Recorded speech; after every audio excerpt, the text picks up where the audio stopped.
I'm Cedric Alexander. I'm a wildlife biologist with your Fish and Wildlife Department.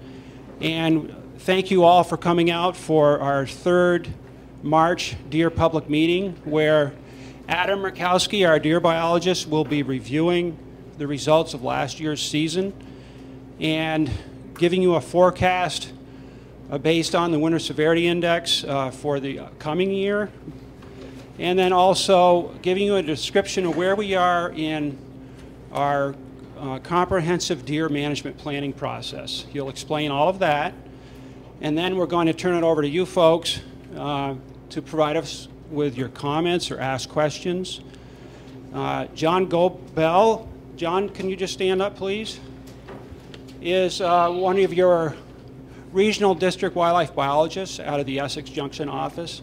John and I will be recording your comments. We're going to alternate on these flip charts or questions, and we want to make sure we get those correct. So when we get to that portion of our program this evening, we'll try to write big enough so that you can read it. If we get something wrong, just raise your hand. We want to get it right, because that becomes the official record that the department turns over to the Fish and Wildlife Board. We also have here tonight Dustin Snyder. Dustin, can you stand up? He's already standing up.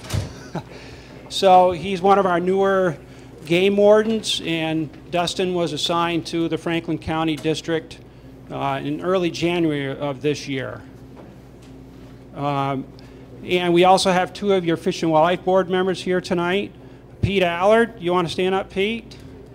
Representing Franklin County, and Craig Green is Grand Isle County. So most of you folks probably know these gentlemen, and if you don't, take some time at the end of the meeting perhaps to introduce yourself, and they're the ones with all the power to make choices. So with that, I'm going to turn it over to Adam, and take it away, Adam.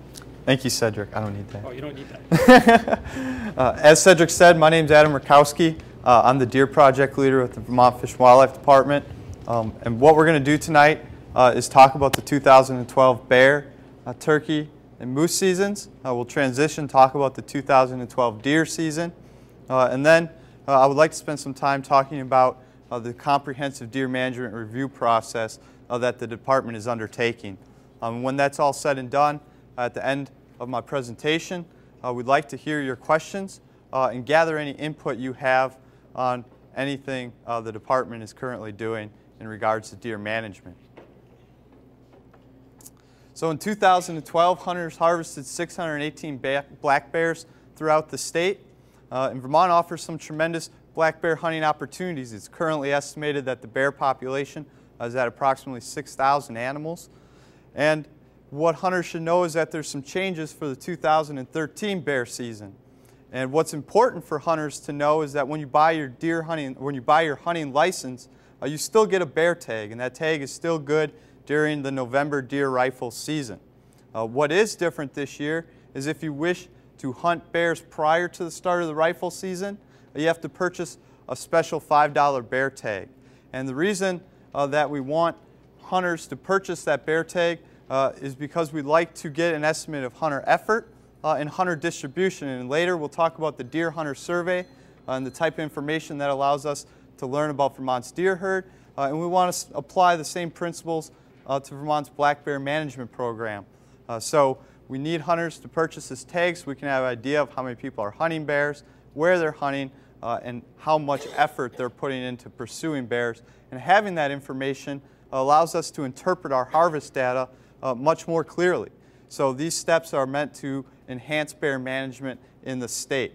And because the black bear population is at the upper limit of long-term established goals, we've provided 4 more days of additional hunting opportunity during the November rifle season. So there's some changes to the bear season, and just know that they're meant to improve bear management. Vermont also has some tremendous turkey hunting opportunities. In 2012, hunters harvested over 6,100 turkeys throughout the state. 4,100 of those were harvested during the spring season, and just over 1,300 were harvested during the fall season. Hunters also harvested 222 moose in Vermont during 2012. 17 of those moose were taken during the second annual moose archery hunt. And 34% of all hunters that participated in that early archery hunt were successful, and the total harvest was comprised of 14 bulls and 3 cows. The remaining 206 moose were harvested during the regular moose season. 52% of all hunters were successful, and overall 57% of the harvest were adult bulls, 38% were cows, and the remaining were calves. And in total, hunters took over 33 tons of boneless meat home with them after the conclusion of the moose season. And so to kind of transition and talk about deer, in 2012, hunters harvested 13,757 deer throughout the Vermont.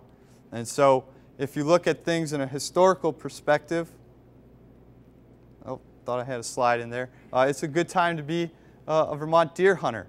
If you look at the first only deer season in 1897, where 131 deer were harvested, and you look at our sustained harvest presently, things are different. And when you look at Vermont's changing landscape, and you look at how deer harvest has responded, it's indicative of a healthy deer herd and ample hunting opportunities.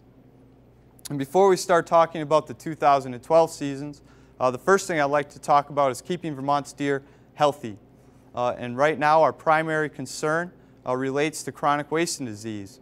And whether you think there are too many, too few, whether you like or dislike the spike horn rule, one thing we need to be certain of is that we have healthy deer to argue over.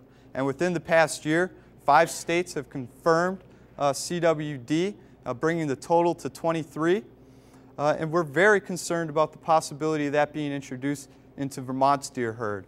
And so we're doing things to try to prevent the spread of that disease. And the first thing that we ask hunters to do is debone meat if you're hunting in CWD positive states. Vermont has a carcass importation ban, and the reason for that is we know the infectious prions that spread CWD are contained in bodily fluid such as saliva, urine, and they're also contained in skeletal muscles. So we ask hunters to debone their meat and leave those body parts that potentially are infectious behind them. We also ask hunters to eliminate their use of urine-based scents. The main spread of CWD across the landscape are captive facilities. And so what we have with urine-based lures is a scenario where those places that are spreading CWD are then bottling that deer urine that we know contains infectious agents, selling it to hunters who then go out and spread it across the landscape. And that's an undue risk to our deer herd. And so we ask that hunters eliminate their use of urine-based lures.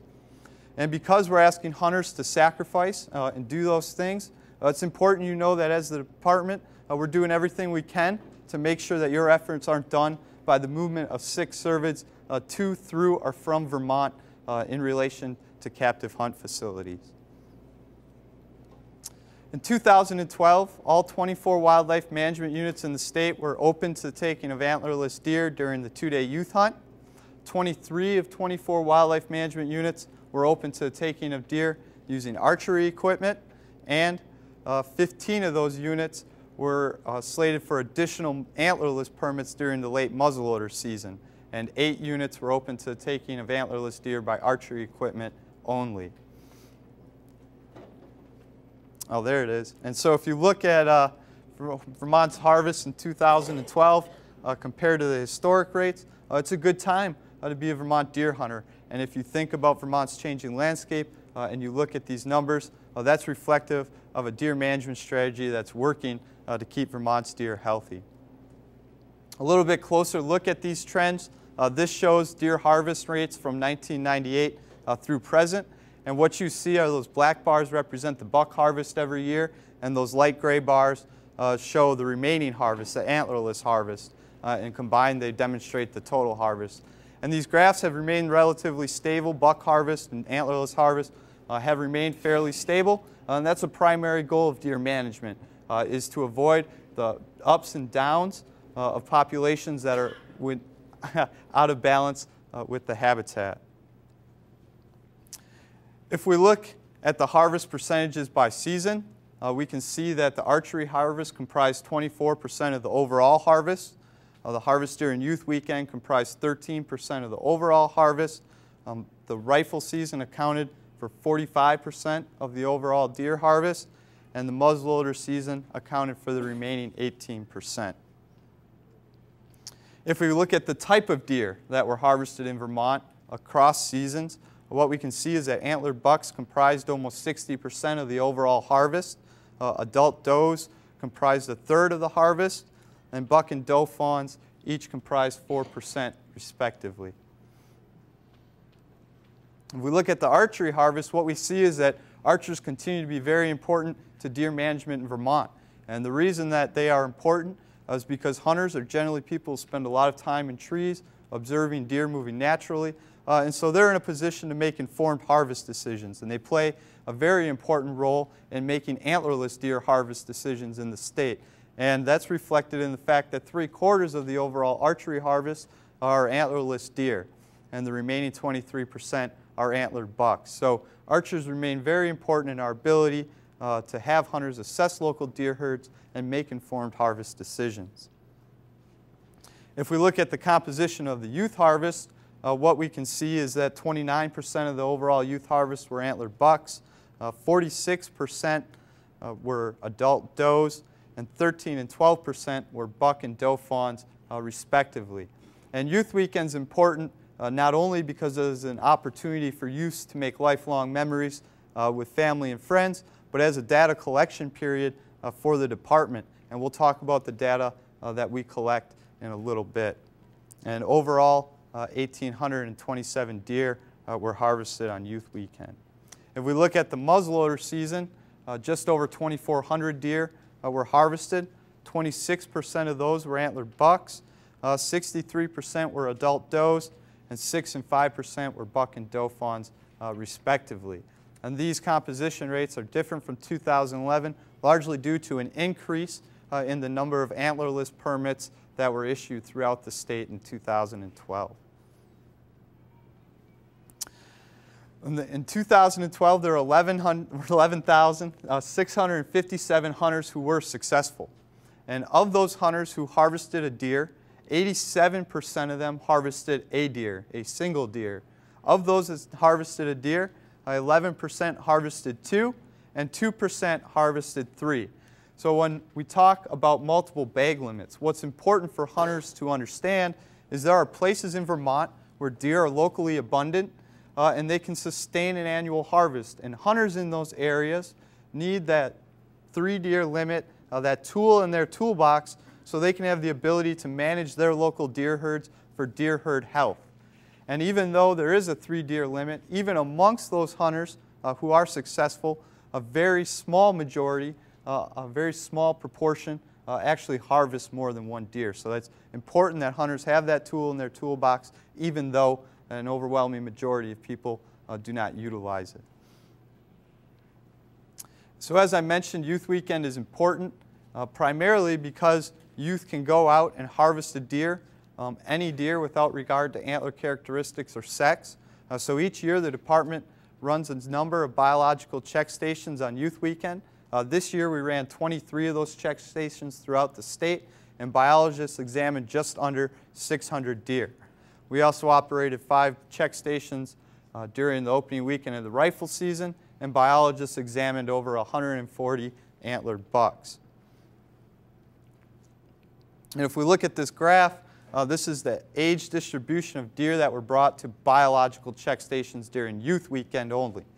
For 2008 through 2012, those numbers are from the bucks that were examined on youth weekend. Again, because youths are able to harvest any deer, and to most young hunters, a deer is a deer, and so it's a very good representative sample of the overall population.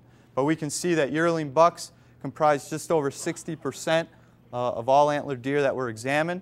2-year-old deer comprise 28% of deer examined, and 10% of the deer were 3.5 years of age or older. If we look at yearling buck weights, and one of the several biological indicators that we're very interested in are yearling buck weights and fawn weights. And the reason for that is young deer are most likely to be susceptible to environmental stress. They haven't been around as long, and therefore if there's a severe winter, a food shortage, something like that, that's most likely to be reflected in the younger deer that would be more influenced and weren't fully developed prior to that environmental stress. So we're very interested in fawn weights, in yearling buck weights specifically. And so in 2012 we saw that yearling bucks weighed just under 116 pounds, which is slightly lower than 2011 and 2010. But we did see beam diameters increase. And the reason that we look at antler beam diameters is if a deer is healthy and has an easy time finding food, it has a lot of extra energy to put into antler development. If a deer is hungry and having a hard time finding food, it has less extra energy to put into antler development. So by looking at the amount of mass on those antlers, we can tell a lot about the health of individual deer. And by looking at how healthy individual deer are, we can make some fairly accurate assessments of the overall health of the deer herd. So we saw antler beam diameters increase, and there could be several reasons for that that we'll talk about in a second. One other factor that we monitor is the percent of yearling bucks that are spikes. In 2012, we saw that just over 55% of yearling bucks were spike antlered. This is a percentage that generally has been increasing since the antler point restriction has been in place. And it should be noted that prior to the APR, it was estimated about 50% of the yearling bucks were spike antlered. But when we talk about the physical condition of individual deer, we have to understand those environmental stresses. And in Vermont, a state where deer exist on the northern edge of their range, winter severity is very important to the deer population. And if you look in 2011, in 2012, what we saw in 2011 was the mildest winter ever recorded in the past 43 years. And for 2012, it appears that overall winter is going to be very mild, slightly more than in 2011, but compared to the long-term average, which is just under 50%, Vermont's deer got through winter in good physical condition. And why it's important that those points are low is when there isn't severe winter, deer are not forced to congregate in deer wintering areas, and therefore they spend less energy thermal regulating. They spend less energy having to push through snow. And because they're not confined, they have access to food sources they wouldn't have had to. So low winter severity translates into good overwinter survival and good physical condition the following spring. And that means that does have more fawns. Those fawns are in better shape and more likely to make it through their first winter. So if we look at these numbers, they all indicate as being good news for Vermont's deer herd. We also know that the physical condition of deer is heavily influenced by the availability of food. Each year the department does a number of surveys where we go out and we count mass, hard mass specifically, so we're looking for acorns and beech nuts. And what we can see is in 2009 and 2010, Vermont had very good oak production. And then in 2011 and 2012, we really saw oak production be very limited, and in the case of 2012, non-existent in many areas of the state. We also see fluctuations in the amount of beech available to wildlife. And in 2011, we had a tremendous beech crop, which was good news for not only deer, but bears and turkeys and all kinds of wildlife. But then, just like oaks in 2012, we saw mass production be almost non-existent through many parts of the state. And ultimately, we'll see this reflected in the physical condition of the deer that we examine this upcoming fall. So once we understand all these environmental factors that are influencing the deer, the next thing that's important to understand are the deer hunters themselves. And so earlier I mentioned we were going to discuss the deer hunter survey. And in a broad sense, what the deer hunter survey is each year we randomly mail out postcards to 5,000 hunters, and we ask them to tell us where they hunted, how long they hunted there, and the types of wildlife they saw in terms of the number of deer, bear, moose, turkeys, and bobcats and grouse. This year we received over 1,100 of those surveys back, and that accounted for over 53,000 hours of field. And in a broad sense, what the deer hunter survey lets us do is look at deer hunter distribution. If you look at this map up here, what's going on is the darker a WMU is, the more hunting pressure it has in terms of hunters, the amount of time they spent hunting for a given area. So if we look at these, each one is ranked. We can see that WMU-B has the highest pressure in the state, and a place like 01 in southeast Vermont has the lowest pressure in the state when you compare them all relatively. The Deer Hunter Survey also lets us look at harvest rates and trends throughout the season. And what you see on this graph is that black lines represent the percent of total harvest throughout the season, and those gray bars represent the percent of total effort. And so what we see is that opening weekend, hunters have their greatest chance of encountering a legal buck. There's more of them out there on opening weekend than there is at any other time during the season. And so per hour of effort, you are more likely to encounter a buck on opening weekend than you are at any other time. And once you get towards the end of the season, what you see is you have to expend more effort to encounter a legal buck. And that makes sense because there are less of them. And as a hunter, what you should take that to interpret as is that towards the end of the season, you're going to have to work a little harder to find some places where those deer aren't necessarily pressured, because in places where hunters have access, many of them have been harvested prior to the conclusion of the season.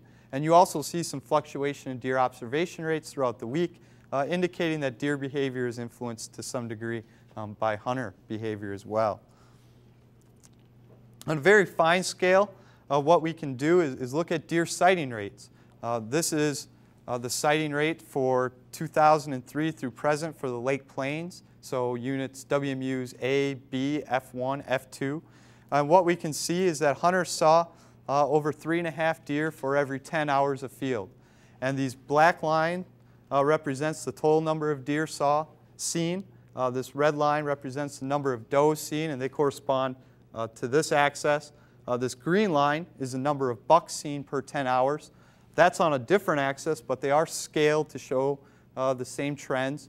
And hunters saw, on average, about 0.4 bucks for every 10 hours of field in the Lake Plains region in 2012. If we look at how those numbers compare to the mountain units, we can see that in the mountains, hunters saw just about 1.5 deer for every 10 hours of field and about 0.15 bucks for every 10 hours of field.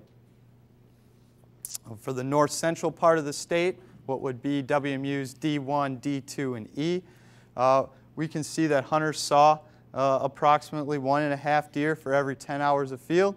We saw an increase in buck sighting rates to almost about 1/4 for every 10 hours of field. So even between physiographic regions, we see some differences in sighting rates, and thanks to the hunters that participate in the Deer Hunter Survey, we have a tremendous ability to track these trends and changes throughout time.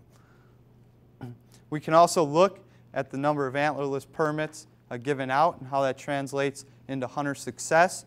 In 2012, we issued 14,425 antlerless permits. That translated into an antlerless harvest of 1,841 deer for an overall success rate throughout the state of 15%.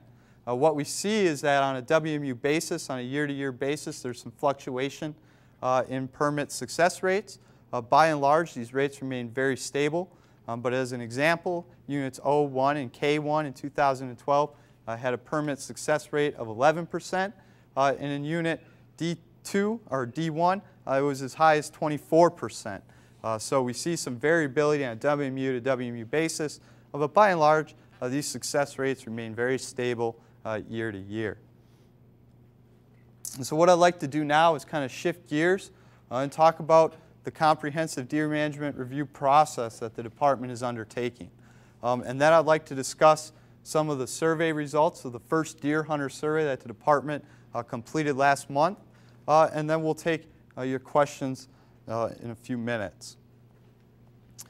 What's important for hunters to know is that the review process really entails several parts. And the first is a centralized place where you can get information on what's going on in deer management. So on the Fish and Wildlife Department website, we've created a series of pages dedicated specifically to this review process, so hunters can come and gather any information that they may need on what's currently going on. We want to hold public meetings such as this one to make sure that we're having a good dialogue with hunters and receiving your input throughout this process.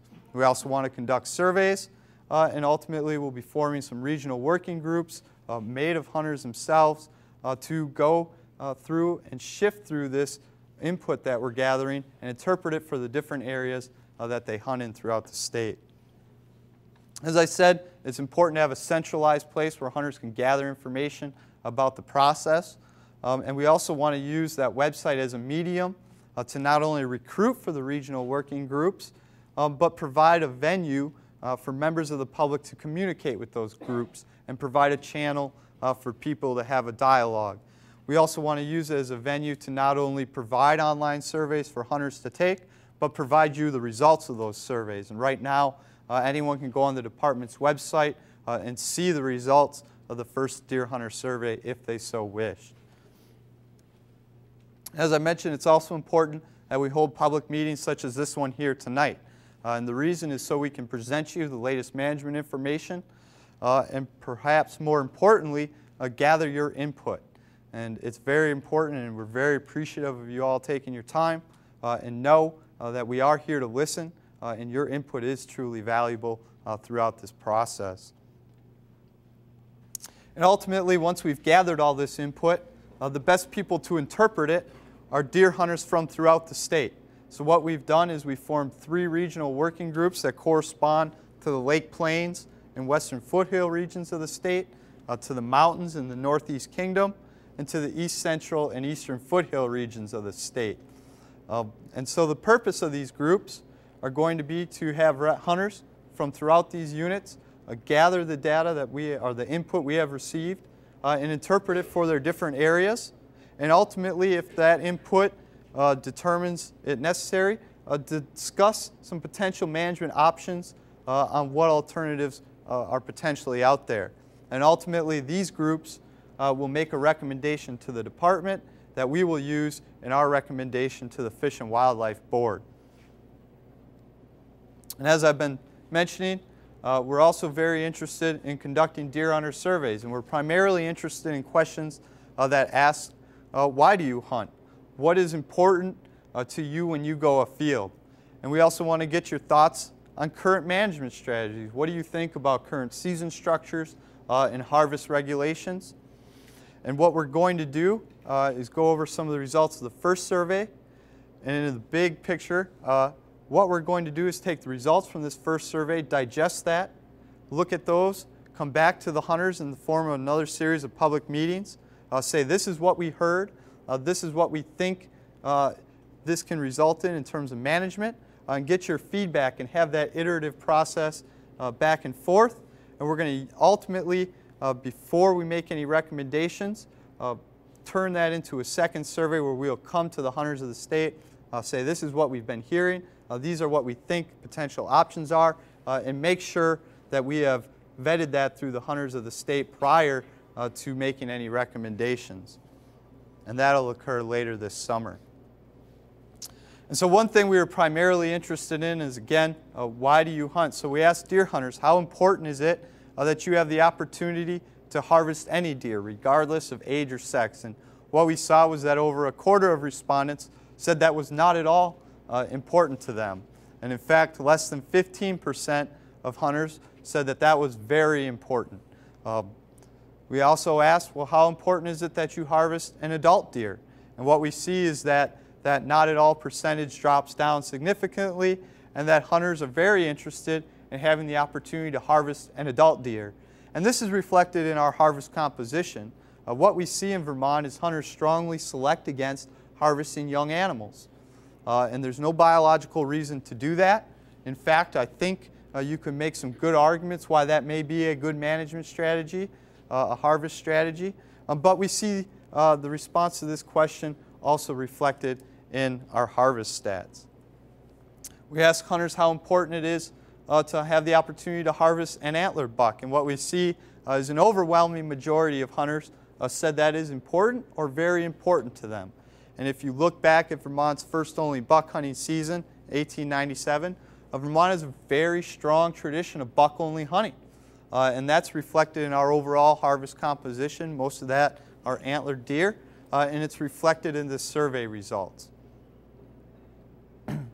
We also asked hunters what they thought about the current antler point restriction that defines a legal buck as requiring 2 points on one side. And what we see is approximately 2/3 of hunters are either either support or very strongly support the current antler point restriction. It is important to also note that over 1/4 of respondents were also opposed to this regulation to some degree. And as I said, I don't want to spend too much time staying up here talking tonight. The main purpose of us being here is to answer your questions and gather any input that you can give us on the status of your local deer herds and on current deer hunting strategies and regulations. Okay, thank you, Adam. So we are very fortunate here tonight. The department feels this anyway. I'm sure many of your comrades around the state and other people across the state that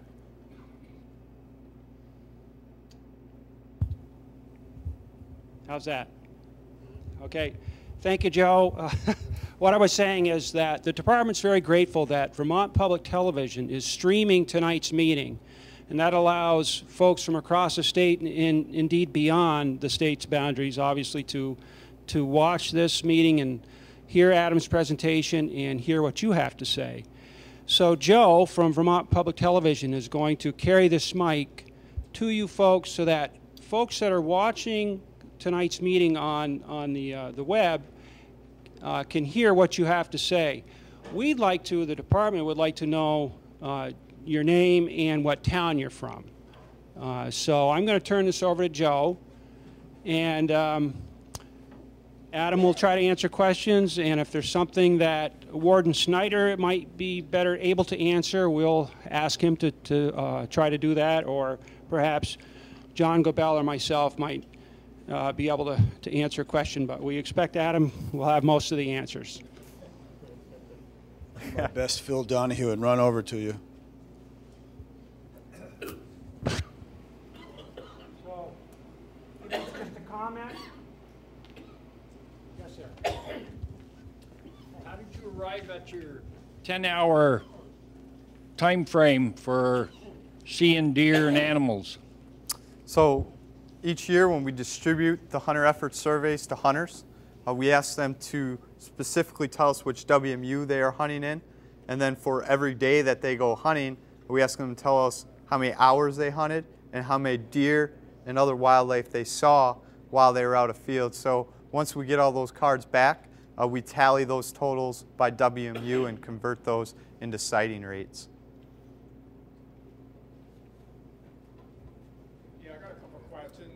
Statements.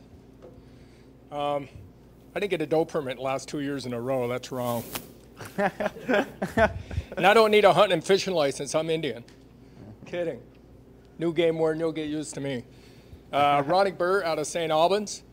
A couple things is, why do we not go back to the spike horn with like minimum 4 inches? Because everybody that hunts heard of other hunters that took a chance, shot a deer, and it really didn't measure that 1-inch nub on one horn. So they kind of just left it. And another thing is, I see a lot of coyotes. How come the state doesn't offer like a bounty on coyotes like they did many years ago? Because when I'm hunting, I don't want to shoot a coyote. But if there's like a $50 bounty, I'll shoot 2 coyotes to pay for my hunting license. And that $5 fee should be waived for the locals because it's a give-take situation. I'm happy to work with you guys, but I don't want to pay an extra $5 to hunt 4 days, an extra 4 days, you know, put it on the out-of-stater. And I guess that's really about it. Yeah, and we're going to be here till 9 if we need to. So this isn't your only chance. If your question comes up later on, or I know you just asked like 3 or 4 questions, right? Right. Yeah, and so first of all, I want to talk about the bear tag. If you wish to pursue bears during the regular firearms season, you get a bear tag when you purchase your hunting license like you always have, and therefore you do not need to buy the additional tag. And those 4 days of extended hunting during this rifle season are included with that tag that you would purchase with your regular hunting license. So the only reason you need to purchase that $5 tag is if you wish to pursue bears prior to the start of the November rifle season. Okay, and to address the taking of spike antlered deer, I want to make it very clear to everyone where we are in this process. And we're at the process where we want to hear what you think about what's currently going on. And in terms of what's open to discussion, we're willing to have any idea put on the table and discussed throughout this process. So it's certainly something that's on the table, and that is certainly a potential management option that could come as a result of this process. And it's important that we have feedback from hunters on how they feel about current regulations. So that's a distinct possibility. You know, in terms of coyotes, predators, you know, I will say in a broad sense, if you look at Vermont's deer population from 2004 through 2007, 2008, under very restrictive antlerless harvest, we saw tremendous growth in the state's deer herd. And so that suggests that predation alone cannot drive deer population dynamics. Now, I think if you're in a low deer density situation, it's entirely possible that as deer density goes down, predation can have a greater impact on those local deer herds, and to some extent can even reduce their ability to increase. So I think there's special circumstances where that's certainly a concern, but in a broad scale, you know, we're not overly concerned with predation because we know that it's not enough to stop the growth of deer herds throughout the state. I do not think that a bounty on coyotes is a wise use of sportsman dollars. I don't think that would result in much being gained in terms of coyote reduction.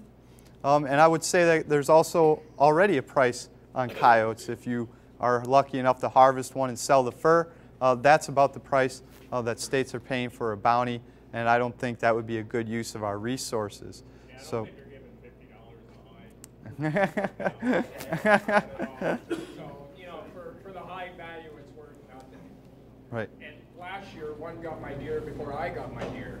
Bow hunt. By the time I found it the next morning, a coyote's already at it. So, you know, it's just a way to control a species of an animal that has no predator other than man. And like I said, during hunting season, nobody wants to shoot the coyote when they're concentrating on the deer or the bear. You see what I'm saying? Right? Thanks. Next person. Okay. Yeah, my name's Doug Bard. My camp is up in Richford, where I do my deer hunting. I kind of agree with most of your survey that you did about, you know, what's important and what's not, except for the spike horn law. I hate that because all we're doing is growing a bunch more spike horns. But I do have a question about the limit. People like myself, and I'm speaking only for myself in this case, I would like to be able to shoot 3 buck in a year. Now, your own statistics that you used to carry, you don't even see them on your pages anymore, showed that back when we had a 3 buck limit, the highest ever taken by one person shooting 3 buck in 1 year were 28 people. And I'm not thinking that 28 buck out of the state of Vermont is really going to hurt anything. But it does give somebody like myself a chance that if I want to go out there and not shoot doe to decrease my herd when I don't have one, it gives me a chance to hunt all 3 seasons. And I'm just wondering who came up with this, you can only shoot 2 buck in a year theory. Right, so bag limits are recommended by the department and through regulation decided by the Fish and Wildlife Board. And the 2 buck limit is meant to provide hunters the ability to hunt in multiple seasons and pursue deer if they find yourself in that type of situation. And it's certainly something that we're open to discussing throughout this process, and it's certainly a valid idea. I'm not talking about 2 seasons. You got 2 buck, 2 seasons. You got 3 seasons. Okay. You guys yourselves say that Area C is down on population. And instead of me shooting myself in the foot by killing doe, I would rather take 3 buck out of there, which will be replaced. If I shoot 1 doe, that's killing her fawns, her fawns, and it's going to drop me even more up there. It's just a suggestion, that's all. I mean, Right. I really can't see anything that is wrong with it at all, according to your own statistics. 28 people managed to do it 1 year. I'm not thinking that's going to hurt us much. Yeah, thank you. I'll just say that is the return from the reduction from $3 down to $2 was really not a department initiative. You know, we agree with most of what you said about the impact. It's kind of a perception, and I think the board at the time felt that this would appease a lot of folks that they were hearing from. But as far as the absolute number of bucks that are protected, it's a small number. To drop from 3 to 2, you're correct.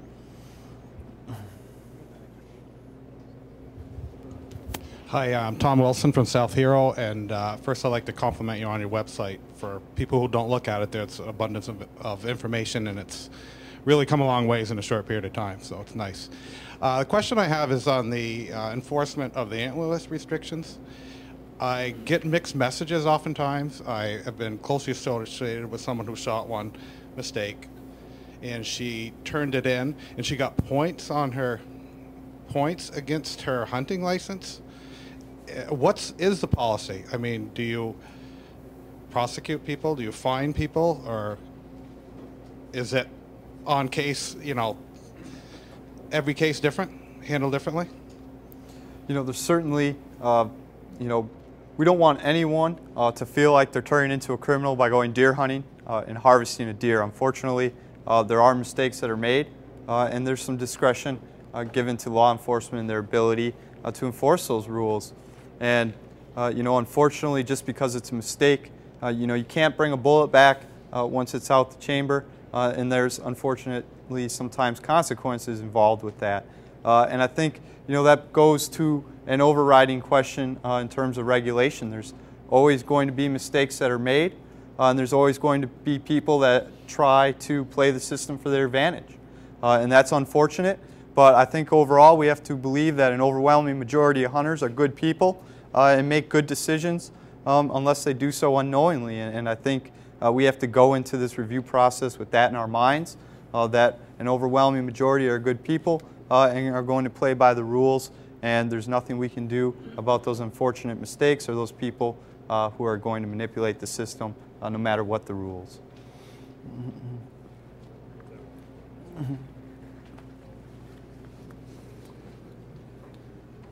Noel, Underhill. Three quick questions. One, have you chosen the regional working groups yet? And why not make the bear season coincide with the regular rifle season? It would make it simple and easy for people to remember. I almost shot a bear once, not realizing the season to close the day before. But my third question is, how close are we to getting an early muzzleloader season in October? Right, and so to address the regional working groups, we are right now in the process of contacting hunters who have expressed interest and checking on their availability and their potential, you know, and because these are volunteer positions, we need to make sure that people are willing to do what we're going to ask. So we're in the process of contacting those people, and within the next few weeks, they will have their first meeting. And once they are picked and established, we'll provide a means through the department's website for everyone to communicate with their regional working groups and make sure that they can provide their input to there. To discuss bear management, the bear season does run concurrent to the rifle season. What's different is the number of days you can hunt during that rifle season. And as a department, we try to do a lot of outreach, make sure regulations are set far ahead of time so that it's in the law digest. And my recommendation to any hunter who has questions on any regulation would be to reference the law digest, as that will contain the most up-to-date information. And so that would be your best reference for that. In terms of your other question regarding deer management, that's certainly something that's on the table and open for discussion. And it is something I hear from a lot of hunters. They would like to see an early muzzleloader season, with the idea being that in December you are chasing or you are shooting does that have already bred, and that removing those does earlier would result in a reduction in deer browse pressure on the forest. And so from appearance, that sounds like a very good idea. I will tell you my perspective on that is, as an overall deer management strategy in Vermont, we're looking to harvest a very small proportion of our antlerless population every year, somewhere around 8, 10, 15%, depending on the region and the objective.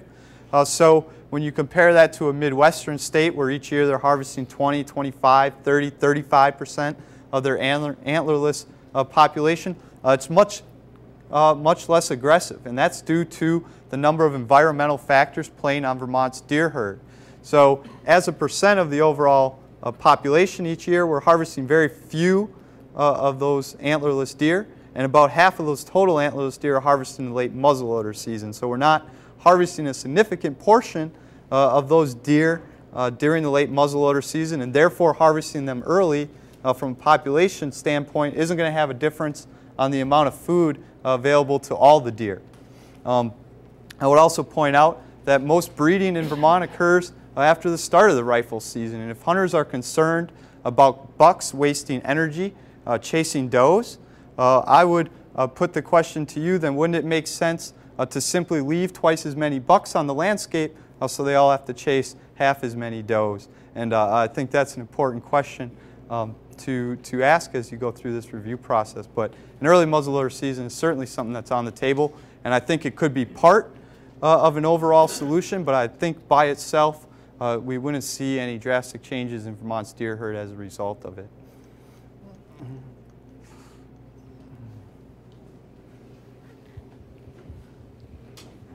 Yes, my name is Richard. Is it on? My name is Richard. I'm here from St. Albans. I hunt in West Berkshire, Franklin line, and a couple things. One, we have too many coyotes in the state. It's plain and simple. Everybody here, if we did a toll, everybody would tell you there's too many coyotes. They don't affect, yes, our mature deer and our healthy deer. They do affect our fawns. Our fawns are our future. Just like our children, they're our future. Why are we not pushing for a more liberal hunting or more liberal trapping season? There is no restriction on the hunting season, but we can't use a light at night like Maine, New Hampshire, Texas. All these other states allow hunting at night with a light. Now, I understand there's concern over poaching and stuff. It might make a nightmare for this fellow behind me. But if we could do it with a small season in the wintertime, in the fall somewhere, where we could use just a red light to hunt coyotes, you'd increase your kill on coyotes. That would help our fawns. If you don't want to do that, I can understand there's a lot of skeptics about that and stuff. Why not a longer trapping season on coyotes? You can trap coyotes, and if you accidentally get a fox in a trap, you can let them go. It happens all the time. The other thing would be, I do not support an early muzzleloader season just because we need a longer bow season. Bow season should start the 1st of October and run all the way through till the beginning of rifle season. It should never stop except for the 2 days during youth weekend. That's it. We don't get, you bow hunt right now, you don't get a rut. We'd like to bow hunt during part of the rut or pre-rut. Right now it's all just on feeding patterns. It's being done all over the Midwest. Why is it not being done here? It's absurd to me. So are you saying start bow season earlier or finish it later? Start it the 1st of October, finish it the day before rifle season. Push it. Make it longer. Lower our doe permits during muzzleloader season because we're obviously going to have more time spent in the woods. There's a better chance of harvesting a deer. Another thing, the Fish and Wildlife Department needs to work with the Natural Resource Department to cut more trees on state land. There's not enough logging going on state land. Therefore, the hunting is not as good on the state land. Therefore, people go out and hunt other places. Well, there's no other place to hunt. Everything's posted in the state. And I'm hearing rumors of landowners getting permits to shoot deer because of crop damage or of this, which is absurd to me. Let more people hunt on more land, and you don't have to do that. So there should be no permits issued to any landowner anywhere. A landowner myself, there should be no permits issued to any landowner because of crop damage. Tell them to allow more hunters on their land. Take the pressure off and spread it out. Because right now our state lands are overrun. Especially you go down to the Brandon area, there is no deer in those woods because they're not cutting any trees. It's a natural resource. It's green energy. Why is it not being done? Why are you as a Fish and Wildlife not pushing them and educating our senators to allow us to cut more trees? It can be done. It can be done safely and safe for the environment. We're not talking about clear cutting like we used to. We're talking about pit cutting and opening our forest up. It's not being done like it used to be. It needs to be done more. The other thing is, there's no reason in the state during rifle season or muzzleloader that you should not be able to use a crossbow. I'll leave it up to other people to debate whether you can use a crossbow during bow season or not. But during rifle season and muzzleloader, there's no reason why anybody shouldn't be able to use a crossbow. And well, thank you, and I guess we'll try to address those one at a time.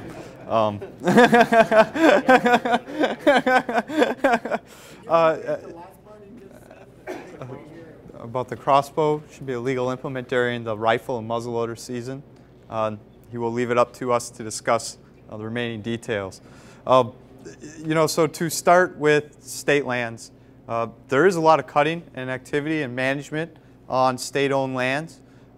Unfortunately, you know, as a department, our ability to influence what goes on federally controlled lands is perhaps not limited, but I can also tell you that those people are avid outdoorsmen and they wish that they could create that type of habitat. And I think, you know, you've drawn a clear, you know, correlation between the habitat and deer populations. And ultimately, deer populations are a byproduct of their habitat, and we support and promote a diversified and healthy deer population. So we certainly support those type of activities. And on state lands, anyone who's interested can go on the department's website, and each year we put out a list that tallies what the state lands have been up to in terms of management, and I think hunters are often surprised when they see what's going on throughout the state. To go back to coyotes, if we look at coyote predation, no one's denying that predation on fawns and to some extent adult deer does occur.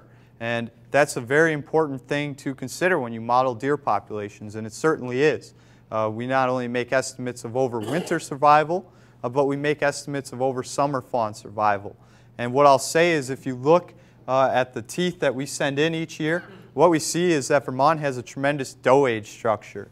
Just this year during the youth season, so just the deer we looked at during the youth weekend, there was a 16-year-old doe in there, a 14, a 13, some 9 and 10-year-olds. So we have a very good doe age structure. And that's again reflective of our conservative antlerless harvest and our over summer estimate of fawn survival is approximately 50–60%. And we do hear from a lot of hunters that they're not seeing as many fawns. But when we look at our doe age structure, if we start to see those older does start to disappear and we had concerns about fawn recruitment, that would be the time to start investigating what's going on there in much more detail. But right now, again, if we look at what's happened under restrictive antlerless harvest, predation alone isn't enough to slow the growth of deer populations throughout many regions of the state. And so I forget one of your other questions, crossbows. You know, and what's important is crossbows, season dates, structures. Those are things that we're looking to have discussions about, and we're looking for input like what you've just provided, and so we appreciate you doing so. Hey, anyone else?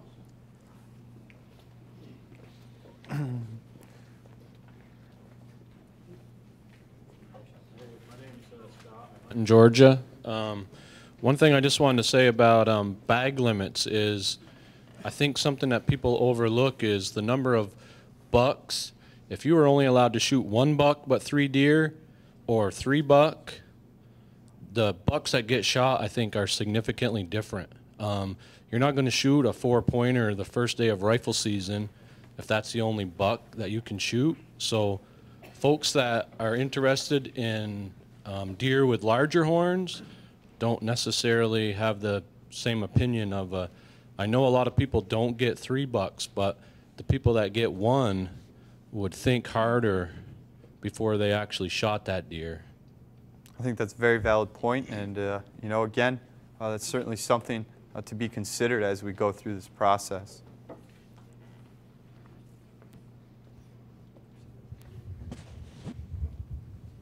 Next question. Walter Sheriffs in Albans. Well, one thing you just made a statement about the predation on the coyotes. You said you're studying it, and if you see something happen, isn't that kind of closing the barn door after it's already gone by the?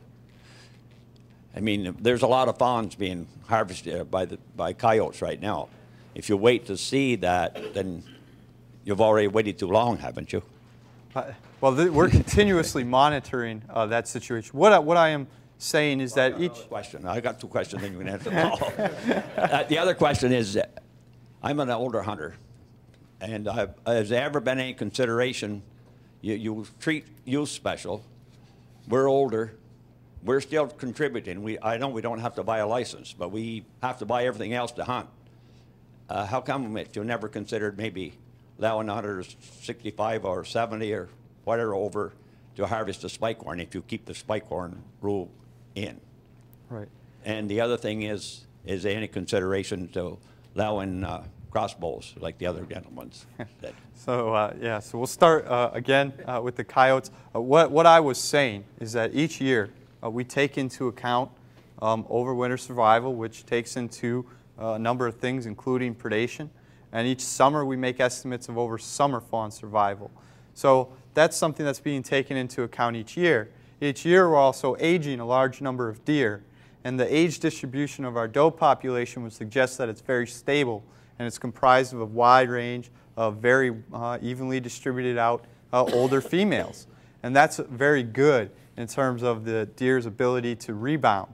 So what I meant to say in that is that's what's currently going on, and as long as we see that into the future, there's no reason to be concerned with the effects that predation are having on the state's deer herd. If we saw that age distribution start to change, or some of those older deer disappear, or we had reason to believe our estimates of fawn survival were too high, then we would investigate that. But you know, that's something that's monitored very closely, and you know, we'd certainly start to see that age distribution change slowly, and that would be something that would occur over a number of years and allow plenty of time for changes in deer management strategies. It's also, we hear from a lot of older hunters who like the opportunity to harvest a deer who may have some physical ailments that prohibit them from doing what they did when they were younger in terms of sight or physical ability.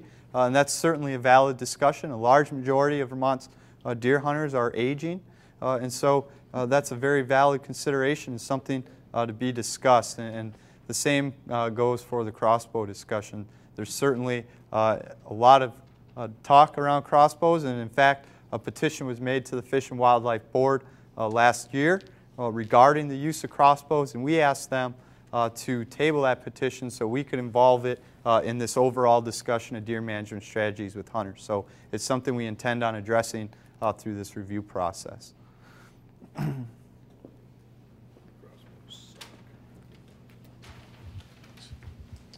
Adam, George Catone. I'm from Burlington. I don't do any of my deer hunting in Burlington, however. Got a camp in Walden in D2. My question's relating to the number of 200-pound and above bucks that are in the back of this year's report. And I'll say right up front, I'm not a trophy hunter. I'll as likely, you know, shoot at a smaller buck, depending on a lot of circumstances. I might wait, I might not. But I'm curious as to how long the department has been tracking 200-pound and above body weight deer, and how it relates to the antler restrictions that have been in place since, what, 2004, 2005? if you have data going back prior to that date, and how it all plays into the picture. As a department, what we are primarily interested in is the age distribution of the buck population. We want to manage for a healthy deer herd, and a part of that management strategy involves harvest regulations meant to provide a diversified age structure in the buck population. In terms of the department utilizing the number of deer that weigh over 200 pounds, well, that's not a primary consideration in our management strategies. In the deer harvest report, that's mainly provided for the hunters as their own information, something they may find interesting, and that doesn't guide deer management in any way, shape, or form. It does demonstrate the amazing potential of Vermont's deer and the types of deer that are on the landscape, and so we feel it's good as an educational outreach tool. I'm sorry, I forgot the other part of your question. Well, I'll answer the part about, we've been certainly tracking corrected body weights ever since we've been running deer check stations. Some of you folks probably took a deer to Ben Day. Anybody? Larry Garland, Tom Myers, if you're up in this neck of the woods. So that goes back 40 years. But what you're seeing in the report are just reported weights sent in by reporting agents. So all the corner markets, mom and pop stores, that's what they said it weighed. So, they aren't necessarily corrected weights, but the bias in those probably is normal from year to year. So, as Adam said, we thought it was of interest to put it out there just so people can see there are. There was 10 of them that weighed exactly 200 pounds. Probably not all of those weighed quite that much, but they were big deer for sure. So, like you said, it's a public interest to see that.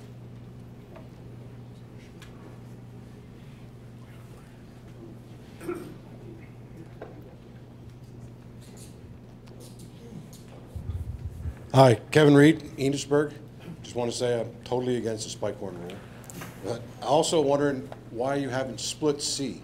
There's quite a difference in between, like the edge of C from B, if you Enosburg, Berkshire, Bakersfield area, to if you go up into the notch and stuff. And I know this guy said about he hunts in Richford, and he hasn't seen a lot of deer. Well, we hunted last year, and if we didn't see 6, 8 every day, we really screwed up. But everything we saw was bald. I mean, one right after the other after the other. I mean, I did get one, but it was everything I had to do it. I mean, I think that you should open up C, at least split it or something for doe permits or something. Right, and I think you make a very good point. C is a very unique unit in terms of what's going on the western edge until you get up into the mountains and over that ridge. And that's a great disparity in habitat types, and ultimately that results in a great disparity in deer numbers. And I think you point to something all hunters wish for is wildlife management units that are drawn to accurately reflect what's going on in the landscape, and on a large scale they do. And unfortunately we need to have boundaries that people can discern while they're out hunting. And so while those boundaries may not be perfect, they're realistic in terms of allowing hunters the ability to know where they're hunting and hunt within the regulations. And as a department, we certainly want to provide hunters with the tools to manage their local deer populations, we'd certainly be willing to discuss ways that deer management could be improved to provide for those great diversity of things, especially with the wildlife management unit like C. So if you split it like 118 and 15, you can split it the notch in that area, which is Blue Valley and all that. Right, and when you're driving down a WMU boundary, both sides of the road are going to look very similar, and that's going to occur no matter where you make that line. But yes, we're certainly open to always enhancing ways those could be redrawn to more accurately reflect what's going on the landscape.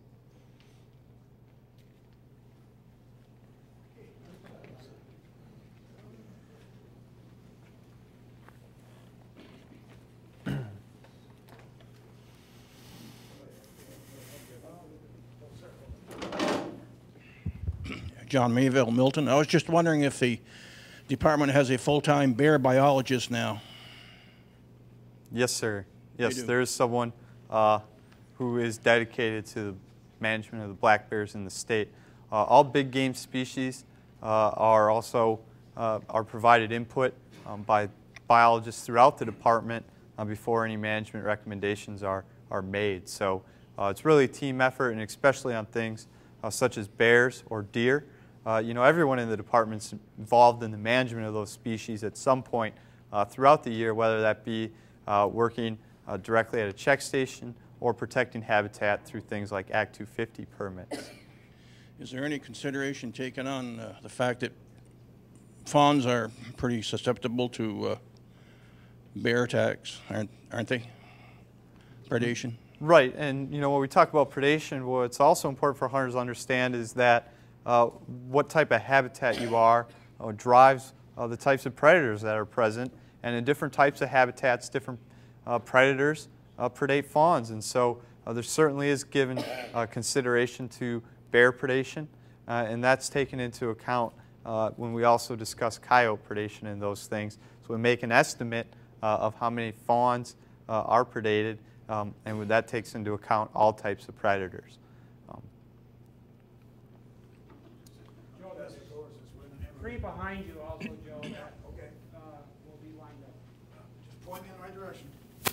Yeah, just to highlight what this gentleman said back there about like bow hunting. I don't know if you guys bow hunt. You bow hunt? Okay. The closest you can shoot, you got a range like a 30 yards. You don't want to shoot any further than that. But so, you know, you're up there, you're competing with the bird hunters. And so if you're bringing muzzle loaders, I hope it doesn't overlap the archery season, because it's getting to the point where archery season is, archery's going to fade away because there's too much competition going to be going on. I do all the hunting, muzzle, all of it, but I live for archery. And so that's great. I don't really believe in crossbow unless you're handicapped, but there is a good point. If people are out there with inline muzzle loaders and high-power rifles, in order to get that deer, a lot of guys are taking risky shots, and they're just ending up with a wounded deer somewhere. You know, and you guys are doing a great job and doing the best you can. I understand it, and you're trying to accommodate. That's why we have this meeting, which is great.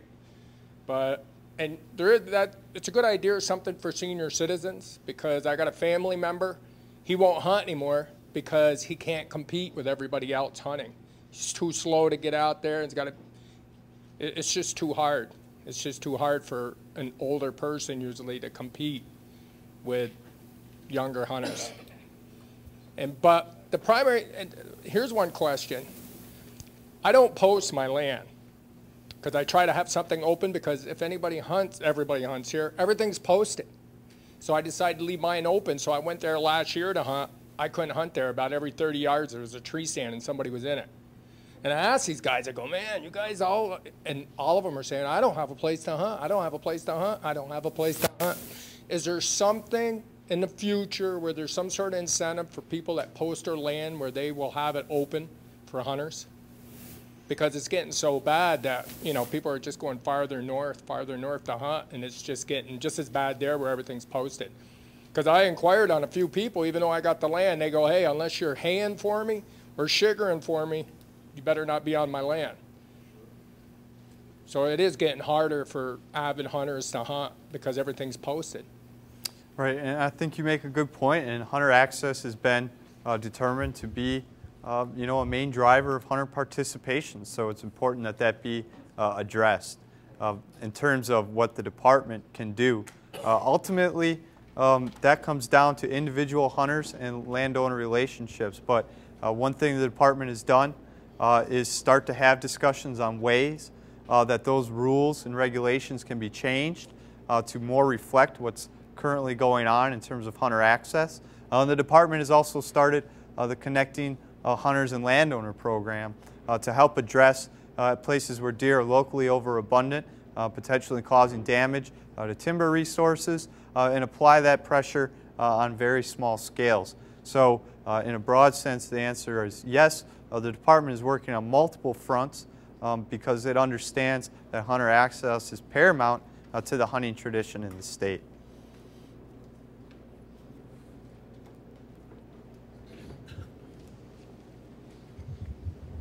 I'm Randy Barrows. I'm from the town of Milton. Just got a question on table 6, page 9, under Chittenden County, the city of Burlington, where last I knew you couldn't discharge even a slingshot there. You have a total deer kill of 29. I was kind of curious how you came up with that number. Well, so I made that table, so thank you for pointing that out in front of everyone.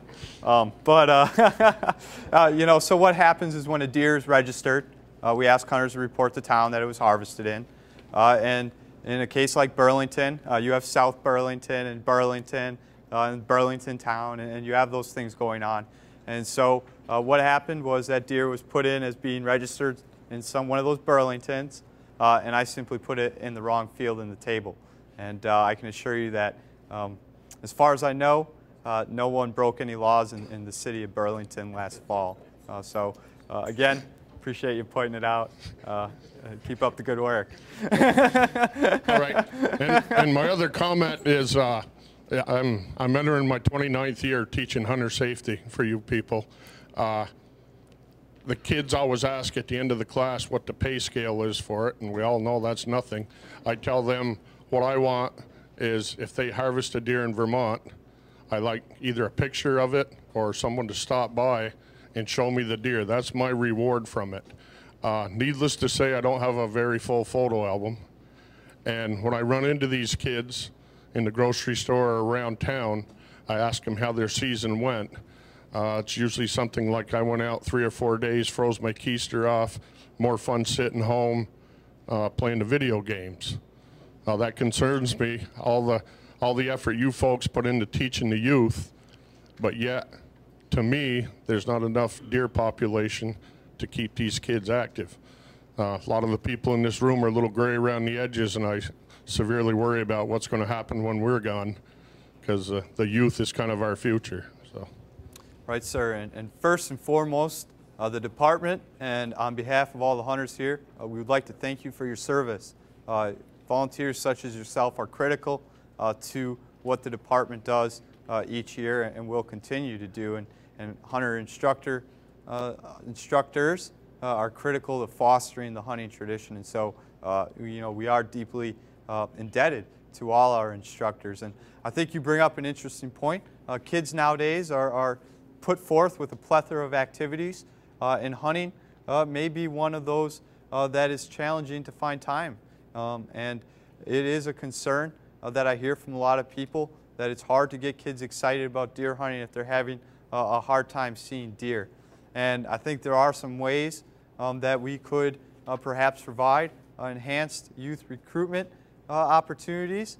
But I would also point out that hunter education rates, the number of kids going through those hunter education classes remains fairly stable. And new hunters are more likely to be female, more likely to hunt in a diversity of deer hunting seasons than the prior generation was. So we see a change in who our deer hunters are, and we see them changing when and where they hunt. But it is a challenge, and it's something that we're concerned about because when they are young, if you can get them hooked on hunting, and I don't think it's hard to get any kid hooked on hunting, that's a lifelong hunter, and it's a critical age. And we certainly are more than open of always discussing ways that those young hunters can be not only more effectively recruited, but retained and turned into lifetime hunters. And that's certainly a topic of discussion I'd be glad to have any day. Why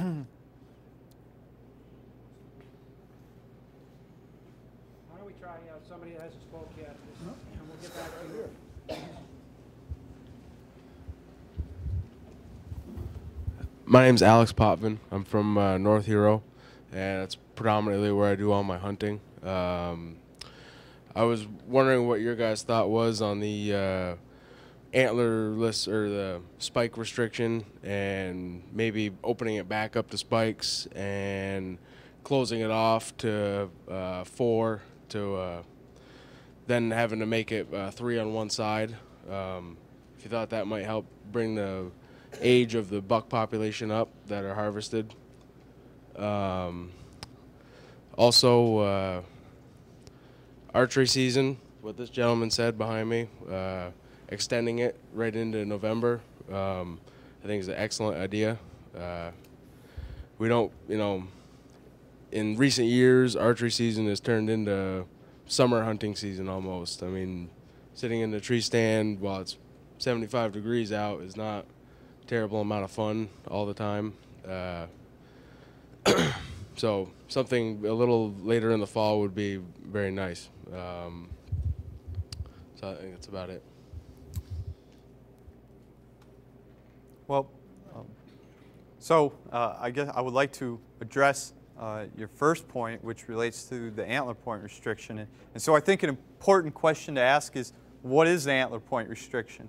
The antler point restriction is a regulation imposed upon hunters that is designed to move deer from the 1.5-year-old age class into the 2.5-year-old age class.